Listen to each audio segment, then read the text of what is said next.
This is how to cook a steak at home with a cast iron pan.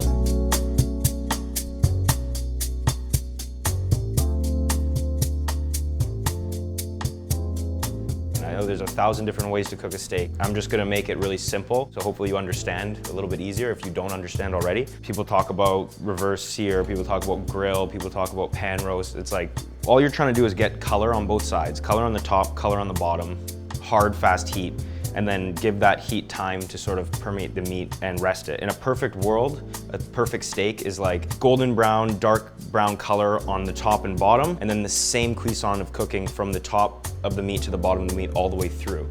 So it's not like you don't have that gray line, and then it goes like gray, rare, gray, roast. I'm gonna put some salt and pepper on it, some oil, and we're gonna rest it, we're gonna baste it with butter, and we're gonna cook it, and we're gonna carve it, and then we're gonna eat it, and hopefully you learn something. I got a hot pan on here, cast iron pan. I'm gonna season the steak with salt and pepper. All right, salt. This is a dry-aged strip loin. It's really nice.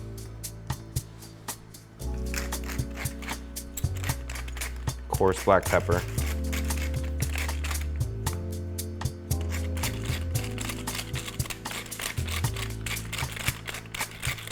All right. Don't be shy with it. Even though this is a small steak, like it can take quite a bit of seasoning. A lot of the salt is gonna fall off in the pan, you know, just season it. Like, don't be afraid to season it. Especially when you're cooking a big piece of meat, like a big roast or something, a prime rib. A lot of mistake people make is they just do a little one of these. You don't need that, you need a lot. You need like, you know, you need to really get it on there.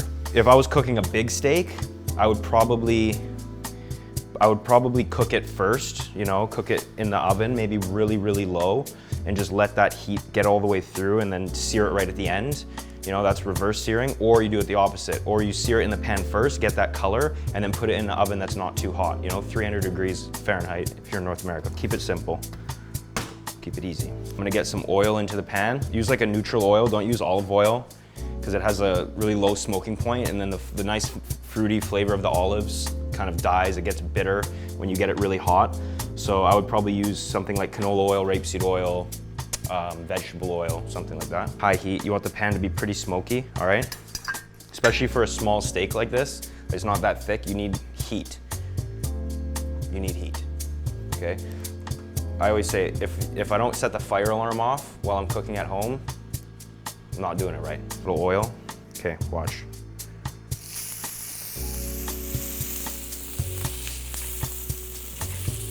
Oh yeah, she's gonna go off. Okay. Cast iron pans are nice because they hold heat really well, and they have a nice sort of distribution of heat even on the bottom of the pan. If you use a really light pan, chances are the steak's not gonna color that evenly. When you put the steak into the pan, it'll drop the temperature more because there's not much material there to stay hot. But if you have a good like heavy cast iron pan, then it holds the heat. The pan doesn't cool down as much when you put it in, all right? So I just press it down a little bit, make sure I got nice even color everywhere, you know?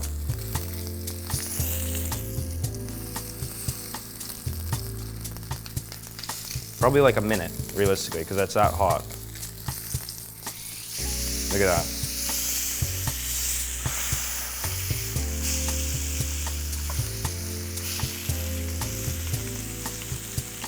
Now this piece of strip loin had a bit of fat on the top of it. Right here, it had a bit of a fat cap. So I'm just gonna turn it on there and roast that a little bit, get that a little bit golden brown. Don't blast it either. Like, you don't need to cook it too long, too hard. Like, already this is pretty thin. Like, already the amount of heat that I put into it's probably enough to cook it all the way through. Okay, butter. Now, butter is great. It has this beautiful like flavor. When it gets golden brown, all the milk solids in the butter start to caramelize. It turns golden brown and delicious. And also, just you can baste the steak in it. It helps color it evenly all the way around when you splash over the top of it, see? Okay? But what will happen with the butter is it'll get too dark, too quick, and then it starts to burn. And if that happens, it's fine. Just put another little bit of butter. It'll cool the butter down enough that it won't burn. So you kind of use the butter to gauge the temperature of the pan. But that's a thin steak. So really, that's probably done. So for me now, this looks great. It has really nice color everywhere on both sides. It's kind of crispy, it's dark, it's golden brown. It feels like it just needs time to rest. You know, it just needs time to sit, chill. It needs time for that, all that heat that you've given it. You basically blasted it on both sides to give it color. People talk about meat resting. You're giving time that heat to sort of go into the meat. Put a little butter on top and just let it rest with the butter. This is a thin piece of meat, so probably like 5 minutes, I would say.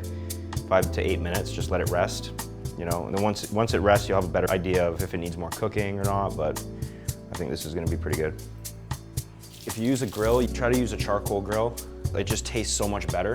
Like, it doesn't take that long either. You can buy a cheap grill, you buy some charcoal. It takes maybe 15 minutes to get it hot, and then it'll stay hot for like half an hour, you know? Like, I'll cook a piece of meat, and then I'll throw some vegetables on there. If not, cook it in a pan, in a cast iron pan. Now the steak has had a bit time to rest. It's been sitting. I put on a rack. The reason why you put on a rack is so that it can rest and the juices from the meat are gonna drip down. But if it's sitting on a plate, then all those juices are gonna sit right against the meat, and it'll affect the color. It'll affect the roast on the bottom and make it softer. It'll take some of the color off the meat, almost like deglazing the meat with its own juices, which is not ideal. So generally with meat, it's good to rest it on a rack. It's been maybe about 5 minutes, 6 minutes now. It's been resting. It should be fine, it's a thin steak. So now I'm going to carve it and hope it's cooked nicely. Now it depends on how you like your steak cooked, obviously, but like, you know, mid-rare, rare, medium, whatever, just it all depends how much longer is in the pan. I can say if you have a steak like a ribeye or something, like it's gonna want more cooking because there's all of that sinew in between the cap and the rib. And it actually can take nice cooking, otherwise it gets really chewy. But something like this, like a strip loin, where it's just sort of it's all muscle, sort of, like marbled muscle, you can kind of eat it rare, mid-rare, you know, and it's quite nice, you know. And that's how you cook a steak.